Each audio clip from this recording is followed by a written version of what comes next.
नमस्कार, बहुत बहुत स्वागत है आपका हमारे चैनल पर। 2024 के चुनाव से पहले जिस तरीके से राजनीतिक गलियारों में हलचल है, कहीं ना कहीं नजर आता है कि इस बार का जो चुनाव है वो कैसे होने वाला है, क्योंकि राहुल गांधी भी भारत जोड़ो न्याय यात्रा पर निकले हुए हैं। प्रधानमंत्री मोदी भी लगातार पूरे देश में रैलियां कर रहे हैं और चुनाव आने से पहले ही माहौल बना रहे हैं। हमारे साथ अंतरा जुड़ चुकी है, जो एक फूड ब्लॉगर है, कंटेंट क्रिएटर है। उनसे जान लेते हैं, कंटेंट क्रिएट करती हैं, पूरा देश घूमती है, आजकल कैसा माहौल चल रहा है, 24 के चुनाव को लेकर क्या सोचते हैं।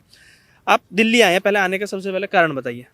सो नेशनल क्रिएटर अवार्ड्स है, तो उसमें I am invited by the government, so इसीलिए मैं आई हूँ ताकि क्रिएटर को अपने आप को रिप्रेजेंट करने। अच्छा, क्रिएटर अवार्ड जो मोदी सरकार की नई मुहिम है, जिसमें जितने भी डिजिटल क्रिएटर हैं उनको मोटिवेट किया जाएगा और उनको अवार्ड भी दिया जाएगा। तो ये जो पहल है मोदी सरकार की तरफ से पहली बार की गई है, as a creator, as a young creator, क्या कहेंगे मोदी सरकार की इस पहल के लिए? तो मुझे काफ़ी अच्छा इनिशिएटिव लगा, क्योंकि हम क्रिएटर्स को कई बार हमें रिकग्निशन नहीं मिलता है। सो अगर अगर एक गवर्नमेंट एक सेंट्रल गवर्नमेंट या अगर एक रिकॉग्नाइज कर रही है एक क्रिएटर को, एक एक उसको पहचान दे रही है, तो I think it's a big initiative, क्योंकि इससे हम क्रिएटर्स को बूस्ट मिलेगा और कंटेंट बनाने का, एंड इससे काफ़ी ज़्यादा इस फील्ड को भी बूस्ट होगा। डिजिटल इंडिया का जो कॉन्सेप्ट था वो मोदी सरकार लेके आई है। डिजिटल रिवोल्यूशन हो रहा है, लोग बढ़ चढ़ के कंटेंट बना रहे हैं। क्या लगता है कि ये मोदी सरकार में पॉसिबल था, इससे अलावा कोई सरकार इसको कर सकती थी, या किया क्यों नहीं कभी? इसके बारे में सोचा कभी? आई थिंक ये इनिशिएटिव काफ़ी अच्छा है। हाँ, ज़्यादा प्रमोट कर रही है, अभी ज़्यादा डिजिटल नॉलेज भी हो रहा है, सो एंड डिजिटल स्किल्स भी इंक्रीज हो रहे हैं। सो और भी सरकारें कर सकती थी, बट पता नहीं, आई थिंक अभी, बट जो अभी गवर्नमेंट कर रही है डिजिटल को और डिजिटल क्रिएट कर रही है, लाइक हम अभी यूपीआई से ज़्यादा पेमेंट कर रहे हैं, तो सब इसको अपना रहे हैं इन सब चीज़ों को, और लोग और कंटेंट क्रिएट कर रहे हैं। जो घर पे जो हाउस वाइफ्स भी होती थी या जो काम नहीं करते थे, वो भी इसमें जुड़ रहे हैं, तो it's inclusive. So I think this is a very good initiative, and government should boost it more, so that we all get to work. Digital India जिस तरीके से आज चल रहा है, इनिशिएटिव ले रहे हैं क्रिएटर्स, ज़्यादा से ज़्यादा क्रिएटर वीडियोस बना रहे हैं। यूपीआई आज कैशलेस हो गया मोस्टली इंडिया की, आज कोई कैश लेके ट्रैवल करता नहीं है।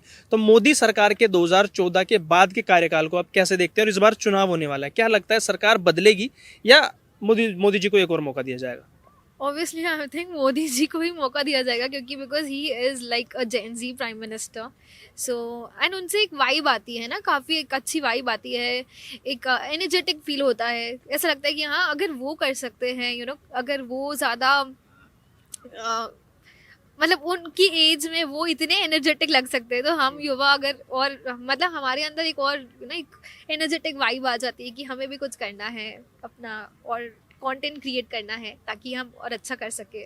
यूथ को लेके सपोर्ट सिस्टम कैसा लगता है आपको? बीजेपी सरकार हो चाहे मोदी सरकार हो, यूथ को लेके या डिजिटल इंडिया को लेके जितना मोटिवेट उन्होंने किया है, आज जिस तरीके से लोग कंटेंट क्रिएट कर रहे हैं, तो उसमें जो क्रेडिट है वो जाना चाहिए मोदी सरकार को? आई थिंक हाँ, कंटेंट क्रिएशन में जाना तो चाहिए, बट आई थिंक और भी बहुत सारे प्लेटफॉर्म्स भी आए हैं, और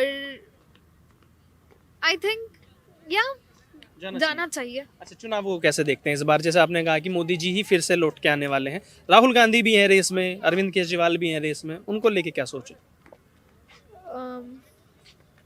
बट सबको कंपेयर किया जाए तो I think Modi is like, obviously we will vote for Modi. So क्यों वोट करें? वही तो मैंने बोला ना, ताकि जेन जी वाला जो एक वो जैसे अभी हम लोगों को प्राइम मिनिस्टर चाहिए जो मोटिवेट करे। सो इट्स वेरी इंपॉर्टेंट ना कि आपको कोई मोटिवेट करे। अगर आप प्राइम मिनिस्टर को देख के अगर आप मोटिवेट होते हो, तो ये तो एक बहुत बड़ा बात अच्छा, है। कुछ काम हो अगर एक दो आप ऐसी नजर में बता सके जो काम पसंद आए मोदी सरकार के भीतर? हाँ, मैं जब वोट में अपना नाम एनलिस्ट कराने गई थी, तो that was digital, so I had done it digitally. So ये मुझे, वरना पहले अगर मुझे बोला जाता तो मुझे जाके ऑफिस में जाके 3-4 बार राउंड या 10 बार राउंड लगाना होता था, बट अभी I did it digitally. So this was a very good initiative, मतलब आई वाज लाइक कि या आई कैन। डिजिटल इंडिया या पे रहते हैं? मैं कोलकाता में रहती हूँ। कोलकाता में ममता दीदी ने कुछ खास काम नहीं किया? ऐसा नहीं है, पहले भी जैसा था वैसा ही अभी है। तो मैं जब से I was young, she has only been there, so normally जैसा है। अच्छा, राम मंदिर बन गया है ना, 500 साल से जो लड़ाई लड़ी जा रही थी वो जीत गए, 370 हट गया, ये इन कामों को कैसे देखते हैं? क्योंकि हमें हमेशा ये कहा जाता है कि ये सिर्फ बरगलाने की राजनीति करते हैं, डाइवर्ट करते हैं, माइंड डाइवर्ट करते हैं कि युवा जॉब ना मांग सके। ये दोनों मुद्दे नजर आते हैं आपको, आपकी नजर में, कि ये बनने चाहिए थे, मंदिर बनना चाहिए था, 370 हटनी चाहिए थी देश से? 370 अगर उन्होंने हटाया है ये काफ़ी अच्छा है, क्योंकि Kashmir is a part of India, so it has always been a part of India, so why should segregate क्यों करना, तो ना सबको कोई अपना ही लो। तो ये चीज़ हटा के जो उन्होंने कश्मीर को इंडिया बना दिया है, तो it's like it's a very good thing, very good initiative. ये बताइए राहुल गांधी के बारे में क्या सोचा? क्योंकि आजकल भारत न्याय जोड़ो यात्रा कर रहे हैं, युवाओं से मिल रहे हैं, कहते हैं युवा बेरोजगार है, गरीब और गरीब है, महंगाई बढ़ती जा रही है, उनको क्या चांस देना चाहेंगे इस बार के चुनाव में?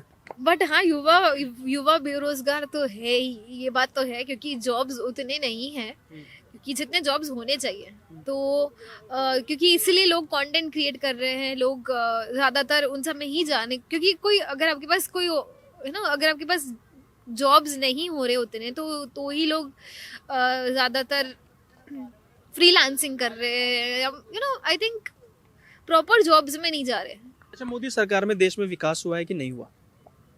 विकास तो हुआ है, एंड डिजिटल तो हुआ है। डिजिटल भी हुआ, इंफ्रास्ट्रक्चर पे विकास हुआ नहीं हुआ, हमारे रेलवे में विकास हुआ कि नहीं हुआ, जॉब्स में भी थोड़ा ना काफ़ी हद तक जो बेरोजगारी दर है वो नीचे आई है। 2014 से पहले तकरीबन 15 या 16% थी, आज 6% है। इंफ्रास्ट्रक्चर पे तो काम हुआ है देश में? नहीं हुआ? हाँ, इंफ्रास्ट्रक्चर पे हुआ है, क्योंकि मैं जब लद्दाख गई थी तो रास्ते बन रहे थे, बट कई जगह पे रास्ते नहीं बन रहे थे, तो बट हाँ, हुआ है। काम हो रहा है। Credit goes to government of India. India. चलिए कितनी सीटें देख लेते हैं इस बार। 543 सीटें होती है इस बार, मोदी जी का नारा है 400 पार, तो मानते हैं कि 400 पार आएंगे कि नहीं आएंगे? अगर वो और मेहनत करेंगे तो होगा, या कॉन्फिडेंस है। अगर वो और भी बहुत ज़्यादा अगर युवाओं को और प्रोत्साहित करेंगे और ज़्यादा उनको अपॉर्चुनिटीज़ देंगे तो होगा डेफिनेटली।